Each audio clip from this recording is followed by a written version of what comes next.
Vous pensiez qu'il voulait juste fumer tranquillement sur le toit? Eh bien, vous vous trompiez. Il est immédiatement frappé par un éclair. Le courant traverse son corps en un instant, et il tombe au sol. Mais à part une marque rouge sur son cou, son corps ne présente aucune autre blessure. Grâce à l'aide de sa mère et de sa fille, il est rapidement emmené à l'hôpital. Bien qu'il ait uriné dans son pantalon, il est simplement soulagé d'être encore en vie. Lors de la foudre, le courant a en fait été conduit par son urine, ce qui lui a évité des blessures fatales. Mais les événements étranges ne faisaient que commencer. Après sa convalescence, il retourne dans son équipe. Lorsqu'il est visité par son patron et ses collègues, il ne s'en préoccupe pas vraiment. Mais après avoir bu une bouteille d'eau gazeuse, son patron commence soudainement à trembler. Plus étrange encore, lorsqu'un shérif lui dit de se reposer, il entend le shérif le traiter de nul, alors que ses lèvres ne bougent même pas. Ensuite, il entend une policière derrière lui discuter de lui.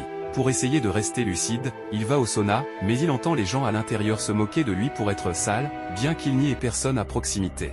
Soudainement pris d'envie d'uriner, il quitte précipitamment et décide d'aller tout dire au médecin. Lorsqu'il répète qu'il peut entendre les pensées des autres, le médecin lui demande immédiatement d'aller voir un psychiatre. L'homme se rend vite compte qu'il a acquis un pouvoir spécial, mais ne comprend pas pourquoi il est parfois fonctionnel et parfois non. Jusqu'à ce qu'il remarque l'eau gazeuse devant lui. Chaque fois que son pouvoir se réveille, il a bu la même boisson, et une fois qu'il va aux toilettes, son pouvoir disparaît. Convaincu que la boisson est la clé, il boit d'un seul coup toute la bouteille. Instantanément, la marque rouge sur son cou brille en rouge et la télépathie se déclenche à nouveau. Si tu avais ce genre de super pouvoir, que ferais-tu? Like et commente pour me le dire. Mais il ne s'attendait pas à ce que quelqu'un d'autre ait été frappé par la foudre. Il voit un homme obèse avec la même marque rouge sur le cou. Cet homme a le pouvoir de prédire l'avenir 24 heures à l'avance, mais il doit d'abord manger du boudin sanguin de la boutique de sa mère, puis aller aux toilettes, et ce n'est qu'alors qu'il peut voir l'avenir. Même avec ce pouvoir, l'homme n'est pas heureux. Il sait que ce pouvoir ne peut pas faire revenir sa femme ni réparer les fissures avec sa fille.